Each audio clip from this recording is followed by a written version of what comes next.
اینا کجا میبرید؟ осорхонаи бостонии хусусии хонаводаи наққошон олимҷон камолов ва сарвиноз ҳоҷиева дар маркази душанберо хатари тахриб ва куч додан таҳдид мекунад. ин осорхона ва ё меҳмонхонаи бостонӣ дар манзили зисти онҳо бо заҳмати хонавода ва сармоя аз даромади наққошӣ бунёд шудааст. қаблан бар изофаи намоишгоҳҳои таърихӣ дар ин утоқҳои начандон бузурги манзилашон синфи таълимӣ барои шогирдони наққошон фаъолият дошт ки чанд моҳ қабл баста шуд. ман намедонам аз чӣ сабаб бошад ки ягон огоҳинома нест, лекин ҳар ду се рӯз дарвозаи мо тахтах мекунанд, дарвозаи моро мекӯбанду ва бо ҳар гуна чӣ моро безобита мекунанд. мисол мо аллакай сеюм бор аст ки техпаспорти хонаро ба ҳукумати ноҳияи исмоили сомонӣ бурда супоридем, вале ба мон равшан намегӯянд ки ин хонаҳо гирифта мешаванд ё ин ки чӣ мешавад, ояндаш маълум нест.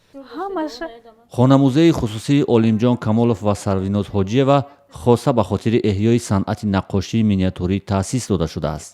бар изофаи мусоидат ба таълими наққошони ҷавон манбаи даромад барои рӯзгори ин хонавода аст. ворид шудани масоҳати манзили зисти олимҷон ва сарвиноз ба нақшаи босозии шаҳри душанбе умеди ин хонаводаро аз идомаи рушди санъати наққошии миниатюрӣ ва ҳифзи манзили бостонии тоҷикӣ камтар кардааст. ин як манбае буд ки мо тавонистем ба меҳмонҳои худ, ба меҳмонҳои ҳам хориҷӣ, ҳам даруни кишвар, ҳам берун аз он муаррифӣ намоем ва ба он фестивалҳо ки дар берун аз хориҷа мегузаранд даъватӣ шавем. аз ин рӯ ки мо даъватӣ мешудем он ҷо ҷои якуму дуввумро ишғол мекардем, ин як маблағ буд ки мо кори худро давом диҳем.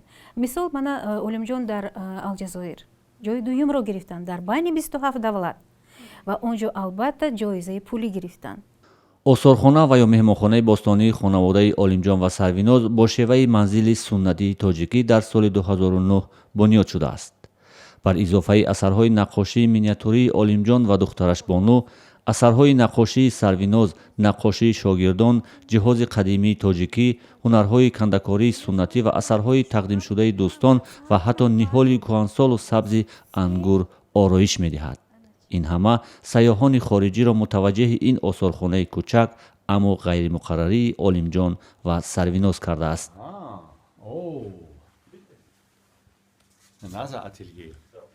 меҳмонҳоам вақте ки мебоянд ба фикрам онҳо ҳис мекунанд, он намедонам аура чӣ мешавад, мумкин он фазоро ҳис мекунанд, фазои зинда, фазои тоза, фазои табиӣ ва деворашро ҳам мо албатта шумо мебинед ки панҷакаш кардагӣ, панҷакаш андова кардагӣ, чунки ман фикр мекунам ӯ нафас мекашад ва мо ҳам ба роҳат дар ин ҷо метавонем нишаста ана бо шумо суҳбат кунем ва меҳмононро пешвоз гирему муаррифӣ намоем. ин хонамузей дар кӯчаи ғани абдуллоҳ, феълан ҳанифа мавлоноваи ноҳияи исмоили сомонии душанбе воқеъ шудааст.